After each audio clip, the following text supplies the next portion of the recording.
أغرب قرار عسكري في تاريخ مصر كان إحراق الفسطاط باللي فيها. القصة دي حصلت سنة 1168 ميلادية، في وقت كانت مصر فيه على حافة انهيار. الدولة الفاطمية اللي حكمت مصر أكتر من 200 سنة كانت بتنهار ببطء. الخلفاء بقوا موجودين بس بالاسم، والسلطة الحقيقية كانت في إيد الوزير. في منتصف القرن ال12 بدأت حرب سلطة شرسة على المنصب ده بين شاور ابن مغيرة السعدي ودرغام ابن عامر، والاتنين كانوا قادة كبار في الجيش الفاطمي. وفي سنة 1163 شاور نجح انه يمسك منصب الوزير، ولكن حكمه ما استمرش غير شهور قليلة جدا، لأن درغام عمل انقلاب عليه واستولى على الحكم. وشاور اضطر يهرب من مصر وطلع على الشام، وراح يقابل واحد من أقوى حكام المنطقة وقتها، نور الدين محمود زنكي، وطلب منه انه يساعده يرجع لحكم مصر مقابل انه يكون حليفه. نور الدين وافق على العرض فورا وبدون تفكير، وبعت جيش قوي بقيادة قائده الأشهر أسد الدين شيركو. والجيش ده دخل مصر وهزم درغام فعلا، وشاور رجع للحكم وبقى وزير مصر مرة تانية. ولكن شاور فجأة بدأ يخاف من اللي جابه للحكم شيركو، لأن وجود جيش قوي تابع نور الدين جوه مصر كان معناه إن مصر ممكن تقع بسهولة تحت سيطرة الشام. فراح يستعين بالصليبيين عشان يوازن قوة شيركو.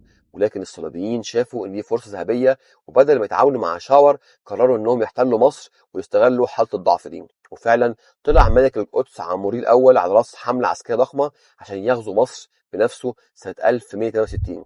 والجيش الصليبي دخل فعلا مصر ووصل لمدن في الدلتا، وبدأ يقترب من القاهرة، وبقى بينه وبين القاهرة مدينة الفسطاط. الفسطاط كانت أول عاصمة إسلامية لمصر، أسسها عمرو بن العاص سنة 641 ميلادية، وكانت مدينة ضخمة فيها أسواق ومخازن وثروة كبيرة. ولو الصليبيين دخلوها هيلاقوا قاعدة جاهزة لحكم مصر. وهنا شاور خد قرار مجنون وصادم، أمر الناس بأنهم يسيبوا المدينة فورا، وبعدها أمر بإحراقها بالكامل. والمؤرخ المقريزي بيحكي أن النار فضلت مشتعلة حوالي 50 يوم، والمدينة بالكامل اتحولت لرماد. والحقيقة أن القرار ده نجح أنه يحمي مصر من غزو الصليبيين، لأن لما الجيش الصليبي وصل لقى الفسطاط مدمرة. في نفس الوقت كان جيش نور الدين محمود راجع مصر مرة تانية بقيادة شيركو، فالملك عموري خاف يتحاصر فانسحب من مصر، وجيش نور الدين دخل القاهرة. وشاور حاول يتفاوض معاه، ولكن الثقة فيه كانت راحت خلاص. وفي يناير 1169 صدر القرار بقتله.